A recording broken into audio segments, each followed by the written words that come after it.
It stopped. It did? Okay, so we're gonna be dealing with part one, removing the old baseboard trim. Step one, we're gonna use a utility knife. We're gonna cut along, okay, through that caulking, okay, or paint along the top edge of the trim. Okay, if you don't do this, when you pull that baseboard off, it can peel some of your wall off. So you wanna make sure you get that, okay? The next procedure is you wanna shimmy that putty knife in there. So you're gonna use a putty knife to loosen the trim from the wall, okay? Shake it back and forth. Okay, you wanna do that gently so you don't damage your wall, okay? If necessary, use another object like a screwdriver or a shim to help the process along, so you can get them in there. Next, here you see you grab your crowbar, okay, and you place that putty knife in there and use that as a backing, so when you are prying off your baseboard, it doesn't mess your wall up. Okay, measuring and cutting your baseboard trim. So, step one, you want to measure the perimeter of the room, okay? The entire perimeter, all right? Measure those dimensions of each straight wall, okay? You're gonna round up slightly. You always wanna round up, especially for you beginners, okay? Give yourself leeway and cut slightly more than necessary, because what that does is it allows you to cut off a little of the excess if you mess up on your measurement, okay? It's easier to add or to take off a little bit more than to add to, okay, the baseboard. Pop quiz. How many types of corners do we deal with when installing baseboards? Carissa. An inside corner and an outside corner. Well, those are the names, so then, yeah, you're correct. We deal with two. Perfect, perfect. I didn't even ask you for the names of those, and you knew that? Very good job. Listening very well. Okay, so moving on. All right, so step two, you want to select and purchase your materials. Okay, you want to buy more trim than your measurements call for, and that gives you the ability to have some excess on hand in case you mess up with some of your installation. Some people use the 10% excess estimate, all right, but usually just by buying maybe 3 or 4 extra stocks of the baseboard will do. Okay. There are 3 components to most baseboard installation projects, okay? Moving from the top to the bottom, they include, okay, your cap molding spit at the top of the baseboard, and they add detail and ornamental flourish to the baseboard. Then you have your baseboard itself, okay? Usually at least 6 inches high. They are predominantly flat from the bulk of the baseboard. And then your shoe molding, okay? Another ornamental detail. Not everybody uses them though. So now we're getting to establishing that level of the floor. Okay? You want to make sure that the floors are level. The floor could peek out of your baseboard at certain points and look off if you don't. Okay? You want to use about a 4-foot level to establish where the floor is even. Okay? If the floor is not, okay, you're going to use the level to find the lowest point. All right? In the room, you want to tack a piece of your scrap baseboard to the wall at that lowest point. Okay, so you take baseboard and put it at the lowest point. Right? Make a horizontal mark every couple of inches. All right, is what you want to do. Okay, and what that's going to do is going to direct. Okay, from one end, and it's going to start at the top of the baseboard, and it's going to go all the way across to stay level with that line. Okay, so once a few of those markings are established, you snap a chalkboard line. Okay, over those horizontal marks. And this is going to show where the baseboards will stand when they're installed. So that way, if you need to make cuts to go along with the curvature of your floor, you can. And it'll look nice and evenly flush with the floor. Okay? This is another method you can use, okay, to make a detailed marking on your baseboard so that way you can cut it. It's called scribing. You would basically take it across with your compass, run it from the floor and put the pencil on your baseboard and run it all the way across, and as the curvature of the floor moves, the line will move on your baseboard, and what you're going to do with that is cut it, okay? You will cut it from that point so that way it's evenly flush on the floor as well. All right. Here's an example of what I was talking about, how that compass is going to look.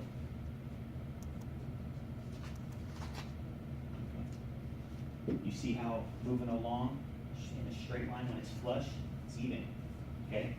but when a floor is wiggly with the sag, see the sag? It'll move down, and it'll show you exactly how you need to cut the bottom of that baseboard, and it will look really nice and flush when you go to install it. Next. Okay, start by measuring and cutting your outside corners. Okay, cutting miter joints is critical wherever two pieces of trim meet around an outside corner. Remember your miter joints? There's the outside corner. Okay, we discussed that a little bit ago. Okay, oh, excuse me, can you go back real quick? Okay, so a power miter saw is the ideal tool for these. To use it, it makes the job easier and it's more efficient. If your corner forms a 90-degree angle, okay, cut each piece at a 45-degree angle, okay? And match them to form the outside corner, okay? When in doubt, make the cuts a little longer if you need to, okay? You can always cut them short. Next, please. So, how many types of cuts are there? Go ahead, Kylie. I think there are 4 cuts. And you would be correct. Can any of you name all of them, or at least one? Kirsten? There is the cross cut, miter cut, rip cut, and bevel cut. Perfect. Wow. You guys are paying attention. I like that. Okay, so your step 6 here. You're gonna decide whether to miter or coat your corners, okay? I'm gonna go through this really quick. All right, mitering is when you will cut, all right, your corners with the miter saw.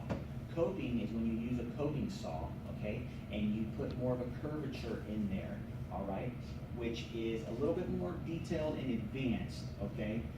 So I would recommend that once you get good at it, okay, and you move along and you guys do enough of these, then you can start coating your baseboards. Okay. And here we go, I just threw this up here because any other little tiny miscellaneous pieces that you need to deal with, feel free to definitely make all your cuts and get them available for you. Here are some important niches, okay, for you guys to consider when cutting your baseboard. Odd corner pieces, such as if you have a bullnose corner, you're gonna want to cut certain pieces out, okay, at a certain angle. That way you can take your baseboard and butt them up right to that, and it makes it look really nice, all right? It adds a little bit of flair. Again, your mid-wall pieces, all right? If you have to use more on a longer piece of wall, if you have to use more pieces, you're gonna have to make your rip cut and join those two pieces together, okay? And little things like that, you're gonna have to, you wanna pay attention to. Okay, step 8 for this, for getting this cut. You want to sand and prime your baseboards, okay? I recommend buying a baseboard that's already primed, okay? It makes it way easier, but if you want to buy the plain wood and then go ahead and prime it, make sure you sand it first, and then you're going to want to go over it again. These are a couple of the tools you use to get into certain ridges, okay, of the baseboards. You apply the sandpaper over these little rubber pieces, and it'll help you really get those edges and those corners and make them look real nice. And then you will apply your primer over it, make your cuts, install that baseboard, and apply your finishing touches. Next. Okay, so now we're here, we've arrived to part 3, okay? Installing the baseboard and finishing up. So step 1, you want to nail the baseboards in place, okay, with the finishing nails. You're going to use a stud finder, okay, as such. That way you can locate all the studs, and you want to nail those nails into the studs. I like to put more nails, okay, across at different angles, really low on my baseboard, all the way across, okay? But you definitely want to get a few into the studs. That way it really locks that baseboard into place, okay? If you choose to put on the shoe molding, okay, or the cap molding, you want to tap the molding down into the floor with the pin nails. Pin nails are a little smaller than the nails that you're going to be using for your baseboard. If you use the same size of nail for your shoe molding or your cap molding, it will split. So you want to get these, the nails are a lot smaller, okay? And those are the ones that we call pin nails. Once you get that baseboard installed flush nice and evenly, okay, you want to beautify it. You want to make it look nice, and you want to make sure that no moisture can get down there in the backs of that baseboard. So you're gonna apply the caulking to all those sections, okay, of molding, especially in the wet places, okay, bathrooms, underneath the sink, by the showers, all right? Okay, so touch up your trim, and you do that by using wall compound.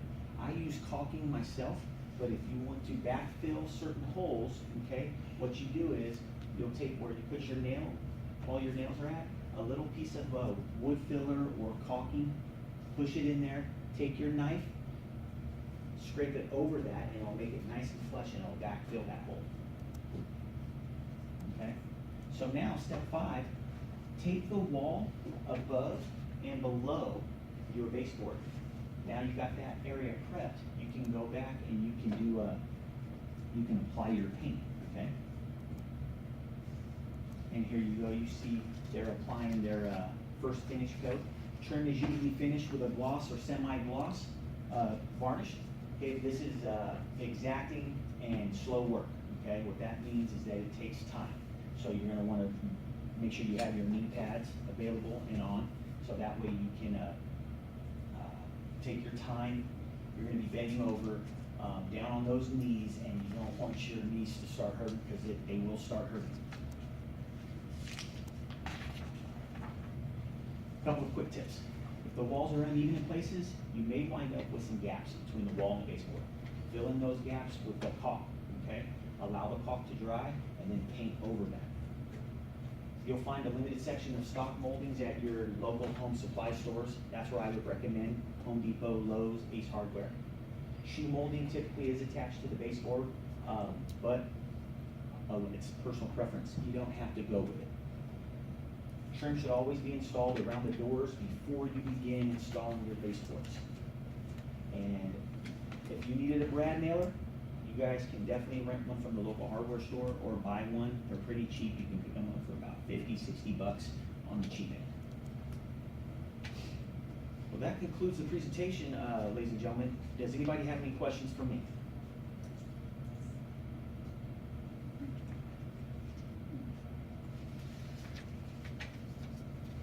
Well, I have a couple of questions for you guys. How many of you guys feel confident that you can go home today, and if not anything else, pick out some baseboard, bring the baseboard home, prep it, and get it cut and mount it to the wall? Okay, good, good, very good. All right. You guys do have your presentations in front of you, so you're more than welcome to take these with you. Alrighty, you can utilize them. My name, my email is on there as well. You can contact me, okay? If you guys have any questions, or if you are curious about, maybe something that I didn't cover, and you wish to, to have your guys' your questions answered in a more thorough manner, definitely give me a call, reach out to me. I'm available, for the most part of the day, but if I'm not, I'll get back to you tomorrow. Is there anything else, girls? Yes, Kylie? There is one on the second page. Okay. Where it says types of corners. Okay. On the little picture here, it says inside corner. Yes. Not pointing anywhere around the baseboard. So I had a question on if that had to do with anything, including the baseboard. Well, let me. Okay, where are we looking at? Right. Yeah, inside corner. So that is where inside corner. Okay, perfect example. How these two walls meet. That's the inside corner right there. Okay. Now, if I were to come over here, how this wall ends here, and it goes that direction on the other side, okay, that would be an outside corner. You see here? That's the outside of the corner, okay? Do you see what I'm saying? Yes. Okay? The inside is the inside of the corner, okay? One more question? Go ahead, Carissa. Are baseboards able to be like in the wall? Cause I see here, is that just like paint or something? Okay, yeah, these right here, this is a rubber molding, okay? These aren't technically the type of baseboard that we're talking about. This is for something different, and you see these more in the more industrialized settings. Okay, I appreciate every single one of you guys for attending this class today. Thank you very much. You guys enjoy the rest of your guys' afternoon. Thank you. You too. Thank you.